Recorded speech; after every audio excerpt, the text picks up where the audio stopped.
Imagine this.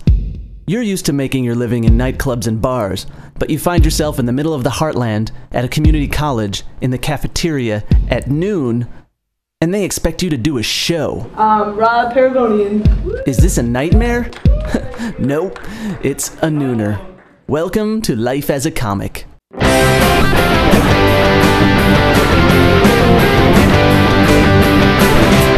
Mention the word nooner to someone who does a lot of college shows, and they might just fall to the ground and assume the fetal position. That's because nooners are among the roughest gigs out there. I mean, it's noon, and it's a cafeteria. People are lining up for food, hanging out with their friends, studying for tests. They're not there to see some joker doing little comedy skits on stage.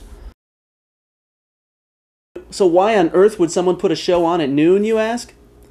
Well, community colleges don't have any resident students, so nobody's hanging out there at night. If the school's going to spend money putting on a show, they want as many people as possible to see it. And why a cafeteria?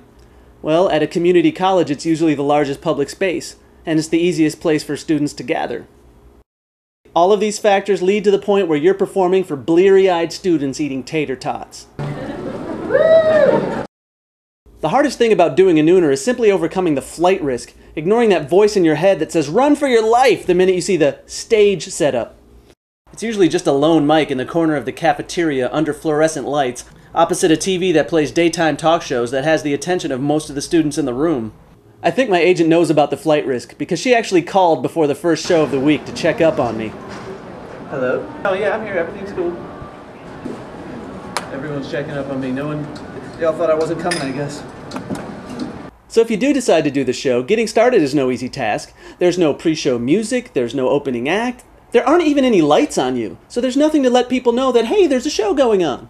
All you get is an awkward 30-second introduction over the buzz of the conversation, and off you go. Guys, we're going to get started with the little entertainment we got for you today.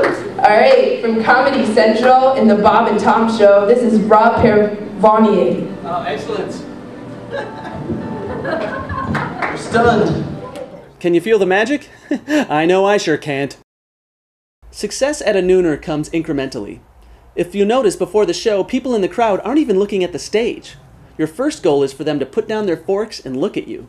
And sometimes I get invited to like parties or, stuff that are at these really cool, trendy bars in New York. If you get them to laugh a little bit, that buys you time to do the next joke. And if they laugh a little bit louder at that, other people will perk up and tune in. Eventually, groups of people will start watching, and you'll be able to slow down and do longer bits. All the other students going down the line are freaking out looking at it. Like, oh my gosh! You also really have to redefine success. It's just never going to feel the same as a show at a comedy club. For example, here's a bit I did at a Saturday night show at a club. They forgot what they wrote. 30 seconds into their own damn song.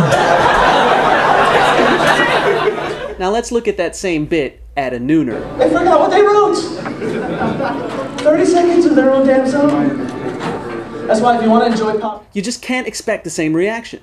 So sometimes when I do the bit at a nooner, I think back to how the bit goes over at a comedy club, and I remind myself that the bit's still funny no matter what the guy in the camouflage coat thinks.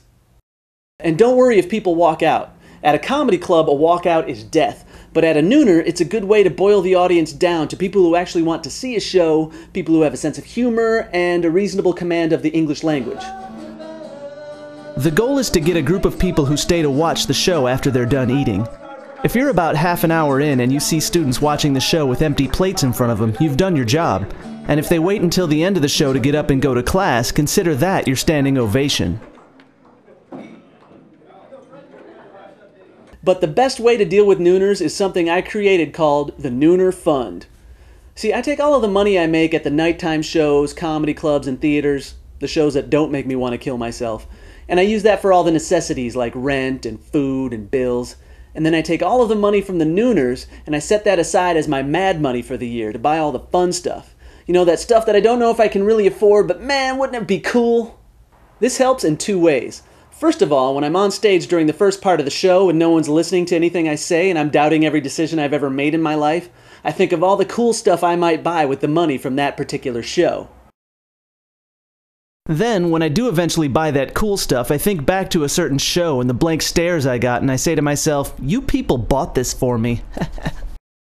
For example, I once had a particularly rough nooner at the University of Louisville, and later that year I went out to California for a couple of weeks.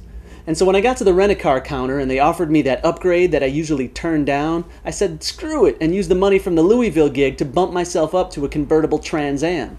So for 2 weeks, every time I put my top down on that thing, I thought of those students that yelled obscenities at me for 55 straight minutes, and I said to them, "F you, I'm in a convertible on the PCH."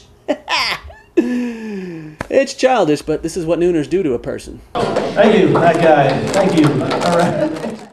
Performing comedy isn't always pretty, and it's never easy. Sometimes you find yourself in some pretty weird situations, and showing up at a community college cafeteria for a show at noon is definitely one of the weirder ones. Some people say, "That's insane." I just have to say, that's life as a comic. See you next time.